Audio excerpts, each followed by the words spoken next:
मी विजया डोळे आदिनाथ ज्योतिष चॅनल आपलं सहर्ष स्वागत करते. आपण गेल्या 2 भागामध्ये राहू आणि केतूंची वेगळ्या प्रकारची माहिती अभ्यासली. आता आज आपण नवमोश कुंडलीचा संपूर्ण अभ्यास करणार आहोत. आपण भाग नंबर 37 मध्ये नवमोश कुंडली म्हणजे काय आणि ती कशी मांडायची हे आपण अभ्यासलेलं आहे. आपण चंद्र कुंडली, रवी कुंडली, लग्न कुंडली, कस्प कुंडली आणि नवमोश कुंडली या सगळ्या कुंडल्या कशा मांडायच्या हे सगळं आपण अभ्यासलेलं आहे. परंतु आज आपण नवमोश कुंडलीबद्दल जास्त डिटेल बोलणार आहोत किंवा अभ्यासणार आहोत. तर नवमांश याचा अर्थ काय? एका राशीचा कुठल्या राशीचा 9वा भाग. राशी किती अंशाची असते आपण अभ्यासलंय, 30 अंशाची. त्याचा 9वा भाग म्हणजे किती? 3 अंश 20 कला, हो की नाही? नक्षत्राचे किती हे पडतात? 4 चरण पडतात. हे आपण सगळं अभ्यासलेलं आहे. मग आता ही नवमोश कुंडली म्हणजे नक्की काय असतं? तर नवमोश कुंडली आपण बेसिक कुठली कुंडली असते? लग्न कुंडली. आणि केपीमध्ये कृष्णमूर्तीमध्ये आपण कस्प कुंडलीला जास्त महत्त्व देतो. परंतु नवमोश कुंडलीमध्ये बेसिक लग्न कुंडली धरल्या जाते आणि तिचे जे स्पष्ट भाव आपण करतो. लग्न कुंडली मांडताना आपण प्रत्येक ग्रहाचे स्पष्ट अंश करतो. भाव आहेत 12 भाव, 1 ते 12 त्यांचे स्पष्ट अंश करतो. हे आपण सगळं अभ्यासलेलं आहे.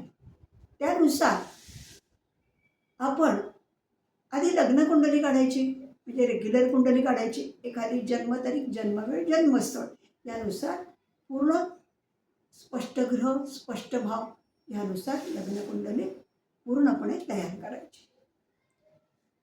आपण फलादेश देताना कसं करतो? लग्न कुंडली आपण काय करतो?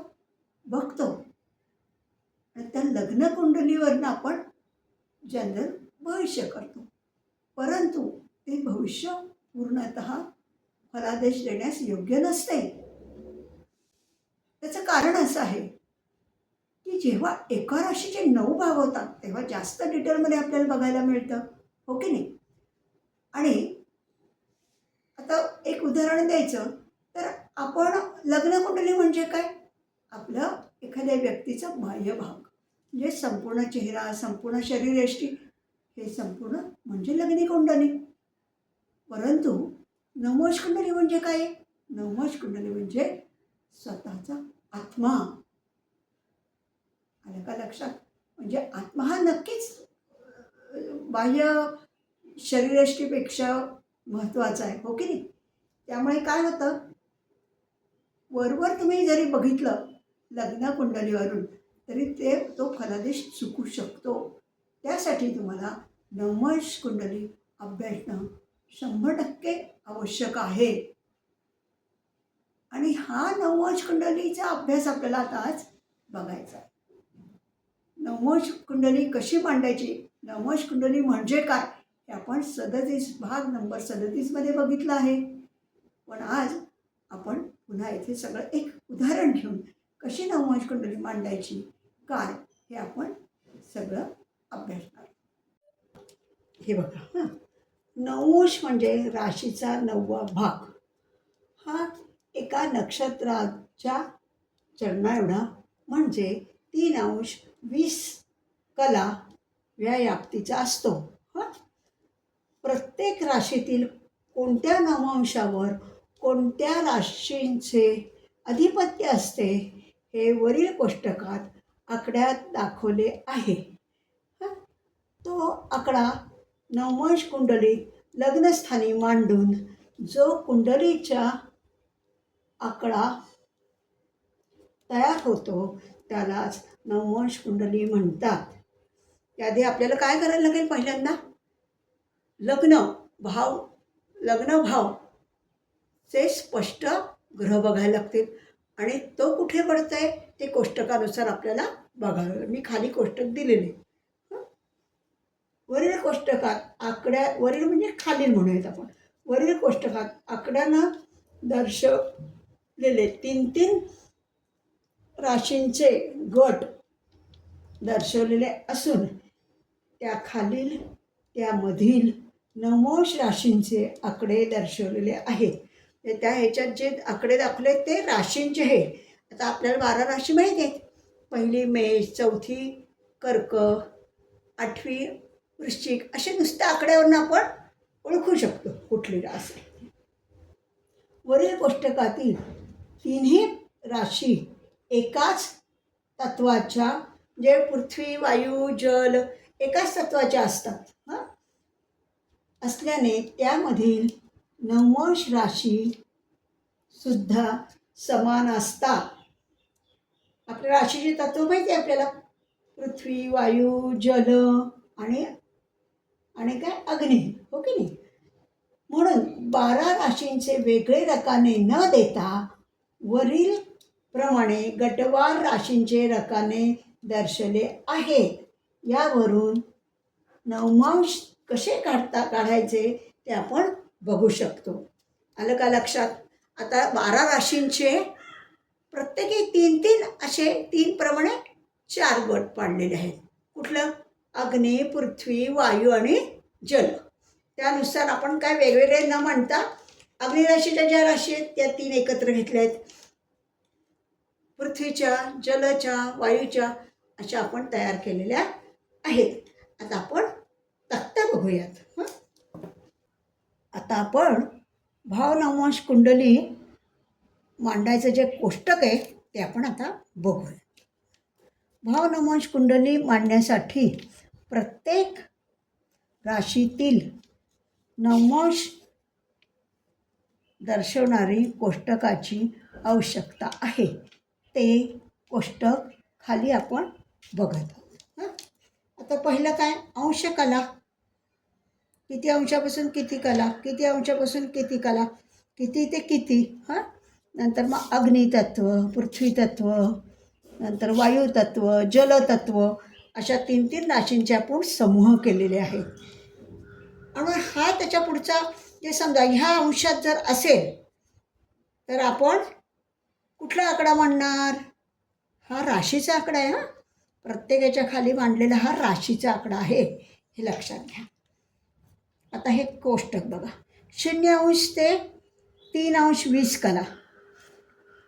मेष, सिंह, धनु ह्याच्यात जर असेल तर 1 मेष राशी येईल. नंतर वृषभ, कन्या, मकरचं ह्याच्यात हे जर अंश असतील तर 10वी रास म्हणजे मकर रास येईल. नंतर वायू राशीतले हे मिथुन, तुळ, कुंभ हे काय येईल? कुठली रास येईल? 7वी रास म्हणजे तुळ रास येईल. आणि जलराशी ह्या 3 आहेत त्याच्यात काय येईल? कर्क येईल. असे हे सगळे कोष्टकात अग्नी, पृथ्वी, वायू आणि जल तत्वाच्या 3-3 राशी एकत्र घेऊन कोणत्या अंशावर कुठला ग्रह किंवा कुठला भाव असेल त्यानुसार आपण त्या ह्या राशीच्या आकड्यात ते मांडणार. येते का लक्षात? आता मी याचं एक उदाहरण घेतलं आहे आणि त्या उदाहरणाने मी तुम्हाला ते करून दाखवणार आहे. ओके. आपण नवमांश कुंडलीचा सविस्तर अभ्यास करणार आहोत. त्यासाठी आपण आता कोष्टक पाहिलं, नवमांश कुंडली म्हणजे काय ते पाहिलं. आता एक आपण रँडमली उदाहरण घेणार आहोत आणि त्या उदाहरणात आपण काय उदाहरणामुळं सगळी नवमांश कुंडली पूर्ण कशी भरायची, कोष्टकाचा आणि लग्न कुंडलीचा वापर करून कशी भरायची ते आपण अभ्यासणार. सर्वप्रथम आपल्याला काय करायला लागेल? लग्न कुंडली काढायला लागेल.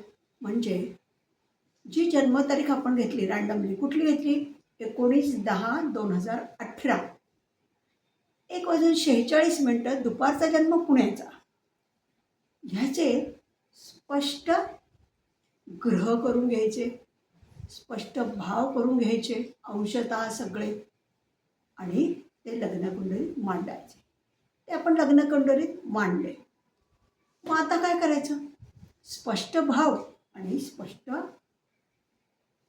ग्रह हे दोन्ही तयार झाल्यानंतर आपण नववंश कुंडलीचं पूर्ण कुंडलीचं आपण तक्ता कुंडली मांडणार अशी. आणि त्या कुंडलीमध्ये आपण कशा आपल्या कोष्टकाचा उपयोग करून कशी काय नववंश कुंडली तयार करणार, कुठला ग्रह कुठे मांडणार हे आपण आता या उदाहरणावरून बघणार आहोत. आता सगळ्यात पहिल्यांदा काय करायला लागेल आपल्याला? तर भावमध्ये लग्न भावाचे स्पष्ट अंश जे आहेत ते बघायचे. ते कुठल्या राशीचे आहेत? सिंह रास आहे, मकर रास आहे, तुळा रास आहे, ही कुठली रास आहे आणि त्याचे अंश किती? ते अंश त्या राशीचे आपण काय केले? 3-3 राशींचा एक गट केलेला आहे. कुठली रास? अग्नितत्व, वायुतत्व, जलतत्व, पृथ्वीतत्व, हो की नाही? त्यानुसार ती जी रास असेल त्या राशीच्या पुढे ते जे अंश असेल त्या ह्याच्यात राशीच्या खाली त्या अंशाच्या इथे बरोबर कोणता आकडा लिहिला आहे तो आपण सर्वप्रथम कुंडलीत मांडणार, लग्नभावात मांडणार. समजा 1 असेल तर 1 मांडणार, 4 आला असेल तर आकडे कोणाचे? राशींचे. हां, त्यामुळे तो आकडा मांडणार. त्याच्याप्रमाणे डाव्या साईडने आपण सगळे द्वितीय भाव, तृतीय भावापासून व्यय भावापर्यंत सगळे आकडे मांडून घ्यायचे. समजा 2 आकडा पहिल्या भावात आला लग्नभावात, 2 नंतर द्वितीय भावात 3, तृतीय भावात 4, अशा तऱ्हेने आपण 12 भाव मांडून घेणार, आकडे मांडून घेणार. ते आकडे कशाचे? राशीचे. त्या भावांमध्ये मांडून घेऊन हा आपण पहिला कुंडलीचा भाग सोडवणार. त्यानंतर काय करणार? प्रत्येक ग्रह घेणार, रवीपासून प्लुटोपर्यंत. त्याचे अंश आणि त्याची राश आपण लिहिलेली ती कुठे मावते? त्या आपल्या अंशाच्या तक्त्यात कोष्टक आहे ना त्याच्यात, ते बघणार आणि ते आपण त्यानुसार. आता आपण काय केलं आहे? नववंश कुंडली पूर्ण मांडून घेतली. लग्नभाव मांडल्यापासून पुढचे सगळे राशी मांडून घेतल्या. त्यानुसार कोणत्या राशीत रवी पडते, कोणत्या राशीत चंद्र पडते, कोणत्या राशीत शनी पडते, हे सगळं आपण त्या कोष्टकाद्वारे सोडवणार. हां, आता मी तक्ता लावते आणि त्यानुसार आपण सगळा अभ्यास करूया. ओके. आता आपण काय घेतलं आहे उदाहरण? 19/10/2018 1:46 दुपारचा जन्म, पुण्याचा जन्म. त्याच्यात आपण काय केलं? ही लग्नकुंडली मांडली. जी बेस आहे याच्यावरनं आपल्याला नववंश कुंडली मांडायची. तेव्हा हा पहिला भाव, हा दुसरा भाव, तिसरा भाव, चौथा भाव, असे सगळे हे 12 भाव मांडले. त्याच्यात राशी आणि ग्रह पण मांडून घेतले याच्यानुसार, स्पष्ट भावानुसार. अशा रीतीने आपण ही लग्नकुंडली तयार केली. आता काय करायचं आहे आपल्याला? नववंश कुंडली तयार करायची. लग्नकुंडलीचे स्पष्ट ग्रह केलेले आणि स्पष्ट भावसुद्धा केलेले. त्याच्यानुसार आपल्याला आता नववंश कुंडली करायची. आता बघा, हां, लग्नकुंडलीमध्ये स्पष्ट ग्रह आधी, स्पष्ट अंश आणि राशी असं आपण मांडलेलं आहे. असा रवीपासून प्लुटोपर्यंत असे सगळे ग्रह स्पष्ट अंश, राशी आणि यांनी मांडलेलेच आहे. ओके. आता तसंच आपण काय केलं? भावसुद्धा तसेच केलेले आहेत आपण. 1 भावापासून 12 भावापासून लग्नभाव, द्वितीय, तृतीय, त्याचे स्पष्ट अंश आणि राशी हे सगळं आपण तयार करून घेतलेलं आहे. आता सर्वप्रथम आपल्याला काय करायला लागेल? लग्न कुंडलीतनं हे आपण सगळं तयार करून घेतलं. आता नववंश कुंडली मांडताना काय करायला लागेल? तक्त्यामध्ये 12 भाव मांडताना पहिला भाव म्हणजे लग्नभाव. लग्नभाव किती अंशावर आहे? 9 रास पूर्ण आणि 12 अंश 43 कला 11वी कलावर आहे आणि रास कोणती आहे? मकर आहे. आलं का लक्षात? 9 राशी पूर्ण म्हणजे मकर रास. मकर राशीचे किती अंश? 12 अंश 43 कला आणि 11वी कला. आता काय केलं मग आपण? आता हा आपल्याला हे याच्यात भरायचं आहे. आता तक्ता बघा बरं. तक्ता कसा दिसते? तक्त्यात बघा. तक्त्यात काय दिसते बघा. पहिल्या भावाचे अंश किती आपण पाहिले? 9 राशी पूर्ण म्हणजे मकर राशीचे 12 अंश 43 किती 43 कला आणि 11वी कला ह्याच्यात कुठे बसत आहेत बघा. आता बघा हां, इथे बघा किती 12 अंश कुठे बसत आहेत. 10 अंश 0 कला ते 13 अंश 20 कला ह्याच्यामध्ये हे बसतं. मग आता ही रास कुठली आहे. रास कुठली आहे. मकर आहे किंवा मकर आली ना. मकर आणि हे आता ह्याच्या खाली बघा कुठली रास आली आहे. एक म्हणजे कोणती मेष रास. मग आपण काय करणार. आपण लगेच कुठं वळणार. नवमाश कुंडलीत गेलो आपण. नवमाश कुंडलीमध्ये काय केलं. हा लग्न भावामध्ये आपण काय टाकलं. एक रास आली. कसं आलं लक्षात आलं ना. लग्न भावाचे स्पष्ट अंश जे आहेत त्याच्यापुढे कुठली रास आहे. मकर रास. मग मकर रास आणि ते स्पष्ट अंश त्याच्यापुढे काय आहे ते पाहिलं तर काय मिळालं आपल्याला. एक रास मिळाली. एक म्हणजे ते राशीच्या आकडे आहेत. एक म्हणजे मेष रास म्हणून आपण मेष रास इथे पूर्ण लिहिली. मग 2 मग 3 असे ओळीनी हे आकडे लिहून घेतले. हे कशाचे आकडे आहेत. राशींचे आकडे आहेत. दुसरी रास तिसरी रास चौथी रास असे 12 आकडे ह्या भावांमध्ये हा पहिला भाव दुसरा भाव या सगळ्यात भरून घेतले. हे आपलं नवमाश कुंडलीचा हा आराखडा तयार झाला भावांचा. आता आपल्याला ह्याच्यात काय करायचं आहे. ग्रह भरायचे. आता पहिल्या भावात कोणता ग्रह दुसऱ्यात कोणता ग्रह हे करायला सुद्धा तसंच करायचं. कोष्टकाचा उपयोग करायचा आणि आपल्याला आपल्याला ग्रह भरायचे. आपण पहिल्या नवमाश कुंडलीमध्ये 1 आकडा 2 आकडा 3 आकडा असे सगळे 12 भाव भरून घेतले. आता आपल्याला रवी कोणत्या याच्यात आहे बघा. रवी आहे तूळ राशीचा रवी आहे का. तूळ राशीचा रवी आहे आणि किती अंशावर आहे. 6 राशी पूर्ण म्हणजे कन्या रास पूर्ण. तुळेचे किती अंश आहे. 1 अंश 52 कला. किती 1 अंश 52 कला. मग आता ह्याच्यात कुठे येतात 1 अंश 52 कला बघा बरं. हे बघा 0 अंश ते 3 अंश 20 कला ह्याच्यात आलं. येतं आहे का लक्षात.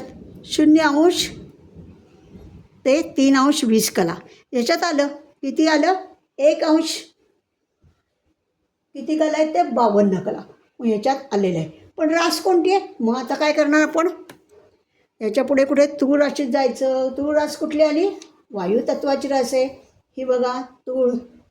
मग तूळ राशीचा पुढे कुठला आकडा आला आहे. 7 आकडा आला आहे. येतं आहे का लक्षात. हे बघा रवीचे अंश पाहिले. रवीची रास पाहिली. रवीच्या अंशाच्या समोर ज्या तत्वातली ती तूळ रास आहे ती कुठली आहे वायू तत्वातली.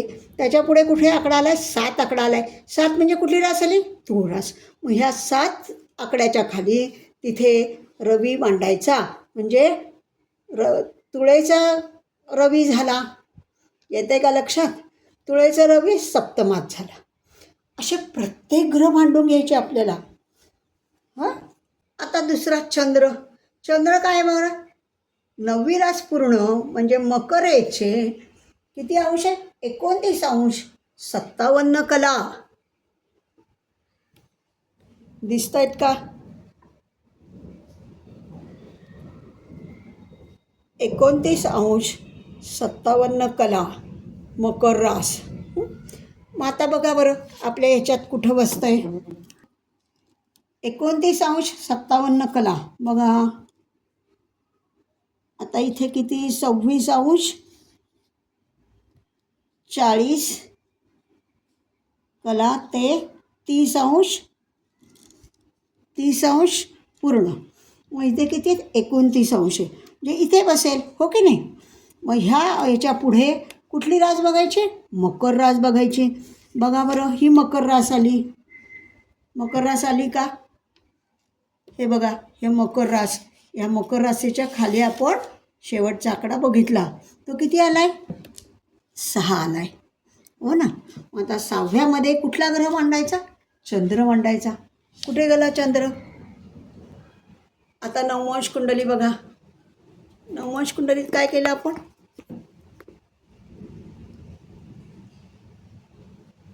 नववंश कुंडलीत चंद्र कुठं मांडला? इथे मांडला. 6 कन्या राशीत आपण 6वी कन्या रास कुठे पडली? षष्टम भावात पडली आहे, म्हणून चंद्र इथे मांडला. येत आहे का लक्षात? हां, आधी काय केलं? ग्रह पाहिला, त्याचे स्पष्ट अंश किती आहेत ते बघितले, आणि राशी कोणती ते पाहिलं. मग स्पष्ट आपल्या कोष्टकात स्पष्ट अंश कुठे बसत आहेत आणि त्या राशीपुढे कुठला आकडा लिहिला आहे तो आपण ह्याच्यात तिथे तो ग्रह मांडला. हां, आता आपण मंगळ बघूयात. मंगळ 9 रास पूर्ण, म्हणजे कुठली आली? मकर रास आली. त्याचे किती अंश आहे? 20 अंश. आणि किती कला आहेत? 18 कला. 20 अंश 18 कला मकर ह्याचे. आता बघा 20 अंश कुठे आहे कोष्टकात? हे बघा 20 अंश 0 ते 23 अंश 20 कलापर्यंत आहे. हां, म्हणजे आपल्या 20 अंश 18 बसले ह्याच्यात, हो की नाही? याच्यात बसलेलं आहे. मग ह्याच्या आणि ही रास कुठली ह्याच्यात? मकर रास आहे. मग आता ह्याच्यात बघा हे खालून तिसरं आहे बरं का. खालून तिसरं मकर रास कुठे आली? हे बघा मकर रास. मग त्याचा आकडा काय आला आहे? 4 आला आहे. मग 4मध्ये टाकलं आहे का बघा मंगळ? 4मध्ये आहे का मंगळ? हा बघा मंगळ आपण लिहिला आहे 4मध्ये, दिसतंय? म्हणजे कर्केचा मंगळ झाला. येत आहे का लक्षात? हां, आता बुध कसं बघणार? तसंच बुधाचे अंश किती? 6 राशी पूर्ण, म्हणजे तूळ राशीचा. बुध तूळ राशीचा 19 अंश 57 कला आणि रास तूळ. मग आता 19 अंश 57 कला कुठे आहे कोष्टकात बघा?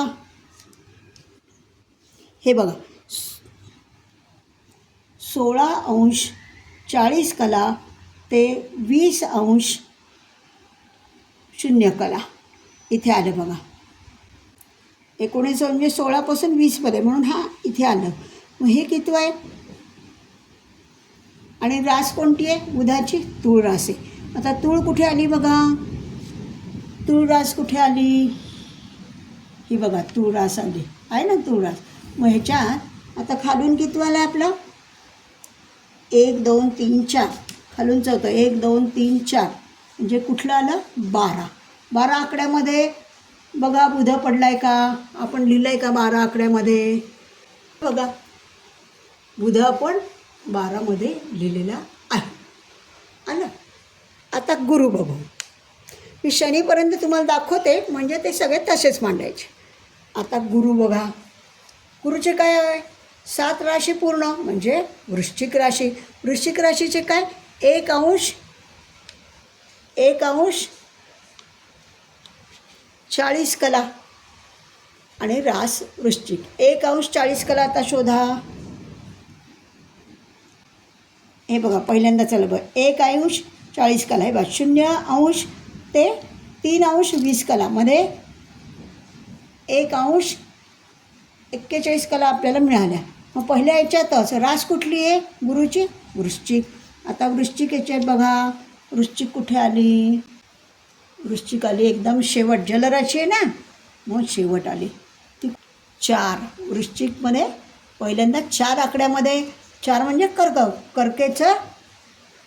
कर्केचा गुरु पडायला पाहिजे. बघा पडला आहे का कर्केचा गुरु? कर्केचा गुरु पडला म्हणजे मंगळगुरु कर्केचे झाले. येत आहे ना लक्षात? हां, आता आपण शुक्र बघूयात. शुक्र काय? 6 राशी पूर्ण आणि 13 अंश 15 कला आणि रास तूळ. 6 राशी पूर्ण म्हणजे कन्या राशी पूर्ण आणि पुढचे तुळेचे अंश इथे किती? 13 अंश 15 कला. आता याच्यात बघा कोष्टकात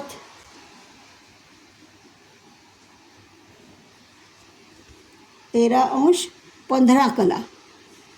मग 13 अंश 15 कला म्हणजे इथे 13 अंश 20पासून सुरू आहे. 10 अंश 0 कला ते 13 अंश 20 कला. ह्याच्यात आपले मावणार आहेत 13, 15. 13 अंश 15 कला इथे मावणार आहेत. म्हणजे कुठे? याच्यात 1, 2, 3, 4 चौथ्या याच्यात. आणि रास कुठली आहे? शुक्राची तूळ रास आहे. चौथा आकडा बघा, तूळ रास. ही बघा तूळ रास आली. तूळ राशीमध्ये 1, 2, 3, 4 10 आकडा आला. बघा शुक्र बसलाय का 10व्या ह्याच्यात? शुक्र, मकरेचा शुक्र इथे बसलाय. आता शनी बघूयात. शनीचं काय आहे बरं अंश? शनी आहे 8 राशी पूर्ण, म्हणजे धनु राशीचे 9 अंश 58 कला. किती? 9 अंश 58 कला आणि राजधनु. आता 9 अंश इथे कोष्टकात बघा, 2 आणि 3, 6 अंश 40 कला ते 10 अंश 0 कला. आपल्याला किती हवं आहे? 9 अंश 58, म्हणजे 10च्या आतच झालं. म्हणजे इथे वर तिसरं याच्यात बघायला पाहिजे. हां, तिसऱ्या याच्यात रास कोणती आहे शनीची? धनु आहे. धनु म्हणजे पहिलीच आली. 1, 2, 3 हे बघा. म्हणजे कुठली आली रास? 3. म्हणजे मिथुन रास आली. मिथुन राशीत टाकलं आहे का बघा आपण. हां, शनी आणि कोण आहे? हर्षले बघायचं. तिसऱ्या मिथुनेचा शनी झाला. असं आपण सगळे राहू, केतू, हर्षल, नेपच्यून हे सगळे ग्रह आपण असे भरले. आणि मग कशी तयार झाली कुंडली? अशा रीतीने ही स्पष्ट ग्रह आणि स्पष्ट भाव याच्यावरनं आपण ही नवमांश कुंडली पूर्णतः मांडलेली आहे. ही बघा नवमांश कुंडली. पहिल्या भावात काय आहे? मेष रास. दुसऱ्या भावात काय आहे? वृषभ. तिसऱ्यात आहे शनी आणि हर्षल मिथुनेचे. चौथ्यात आहे मंगळ आणि शुक्रकेचे. पाचव्यात आहे काहीच नाही. सहाव्यात काय आहे? राहू आणि चंद्र आहे. सातव्यात काय आहे? सातव्यात कोण आहे? रवी आहे. आठव्यात कोण आहे? प्लुटो आहे. नवव्यात कुणी नाही. 10व्यात पुन्हा शुक्र आहे. 11व्यात कुणी नाही. आणि 12व्या राशीत नेपच्यून, बुध आणि केतू. अशी ही नवमांश कुंडली आपण आज मांडलेली आहे. आज आपण रँडमली एक जन्मतारीख, जन्मवेळ, जन्मस्थळ घेतलं आणि त्यावरून लग्नकुंडलीवरून स्पष्ट भाव आणि स्पष्ट ग्रह ह्यावरून नवमांश कुंडली कशी मांडायची हे आज आपण पूर्णतः अभ्यासलेले. याच्यापुढे तुम्हाला नवमांश कुंडली मांडायला कुठलाही प्रश्न येणार नाही. आता बेसिकली नवमांश कुंडली कशी काय ह्याच्याबद्दलची आज आपण माहिती घेतली. त्या नवमांश कुंडलीमध्ये सुद्धा कसं बघायचं, बघण्याची काय पद्धती आहे आणि त्याच्यात सुद्धा वर्गोत्तम, पुष्कर नवमांश, राशीतुल्य नवमांश हे जे प्रकार आहेत हे आपण सगळे पुढच्या भागात बघणार आहोत. आज बेसिक आपल्याला हे समजलं आहे की कशी कुंडली मांडायची. आता तुम्हाला स्वतंत्रपणे स्वतःला कुंडली मांडायला नक्कीच येईल. आणि पुढच्या भागात मी लवकरच येत आहे आणि आपण हे नवमांश कुंडली, लग्न कुंडली यातला भेद कसा आहे, नवमांश कुंडली कशी बघायची आणि बाकीचे जे वर्गोत्तम, पुष्कर नवमांश वगैरे जे काय भाग आहेत तेही आपण पुढच्या भागात अभ्यासणार आहोत. नमस्कार. आपण सगळ्यांनी हा भाग बघितला आणि तो लाईक सबस्क्राईब केला असेल याची मला पूर्ण खात्री आहे आणि खूप खूप धन्यवाद.